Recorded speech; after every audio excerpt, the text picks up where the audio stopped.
इत्तेहाद में चला गया। बिहार और बंगाल पर अंग्रेज़ों का कंट्रोल हो गया। फिर जनूबी हिंदुस्तान से टीपू सुल्तान की गर्ज सुनाई दी। इस मर्द खुदा ने हिंदुस्तान की पाक सरजमीन से अंग्रेज़ों को बाहर निकालने का आज़्म कर लिया था, मगर उसके साथ भी गद्दारी का मामला हुआ। उसके सिपह सालार मीर कासिम ने गद्दारी करके हिंदुस्तान को सदियों के लिए अंग्रेज़ों का गुलाम बना दिया।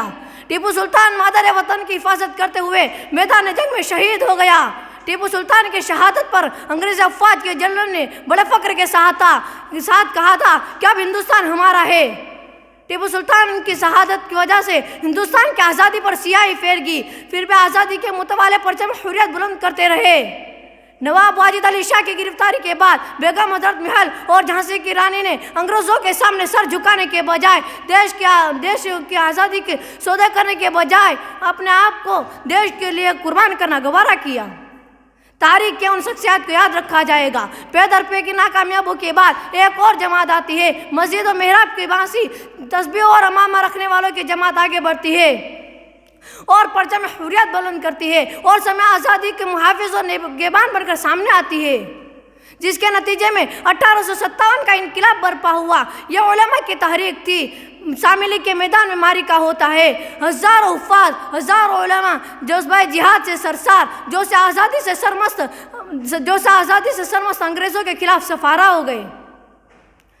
मगर मशीयत इलाही को तो कुछ और ही मंजूर था, लिहाजा ये इनकलाब भी नाकाम हो गया। बहादुर शाह जफर गिरफ्तार कर लिए गए और मुगलों का टिमटिमाता चिराग हमेशा के लिए बुझ गया।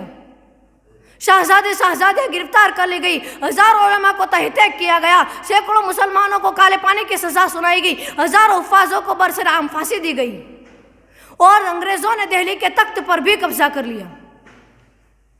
1857 में जिन बड़े उलमा ने शिरकत की उनमें मौलाना मोहम्मद कासिम नानोतवी, मौलाना ममलूक अली देवबंदी और दूसरे जयीद उलमा थे। तारीख तवील है और वक्त कम है, मगर सुने क्या होता है।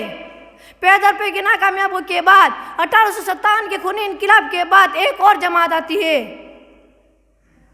पैदर पे की नाकामयाबों के बाद जब 1857 का खूनी इनकलाब हुआ तो मुसलमानों पर मसाइब आलम के जो पहाड़ तोड़े गए, उनकी वजह से मुसलमानों पर जो पहाड़ तोड़े गए उसकी वजह से उनके दिनों मजहब के बका का मसला पैदा हो गया और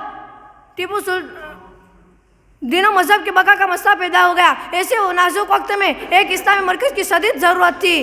लिहाजा हाफिज़ जामिन साहब और दूसरे जयीद उलमा ने एक मरकज़ इल्म फ़न और गुलशन कासिम हामी के नाम में एक मरकज़ की बुनियाद रखते हैं, जिसका मकसद एक तरफ क़ाल अल्लाह क़ाल रसूल सदाएं बुलंद करना था और दूसरी तरफ अंग्रेज़ों के खिलाफ सफारा होना था।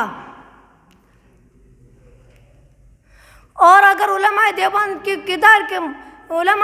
का किरदार मैं आखिर में इतना ही कहना चाहता हूँ कि अगर किल्लत वक्त के बाइस मैं ज़्यादा उनका किरदार के मौजू पर लब कुशाई न कर सका, लेकिन इतना ही कहना काफ़ी है। और मैं इस शहर पर अपने तकरीर को ख़त्म करना चाहता हूँ कि जब हिंदुस्तान को खून की ज़रूरत पड़ी तो सबसे पहले गर्दन हमारी ही कटी।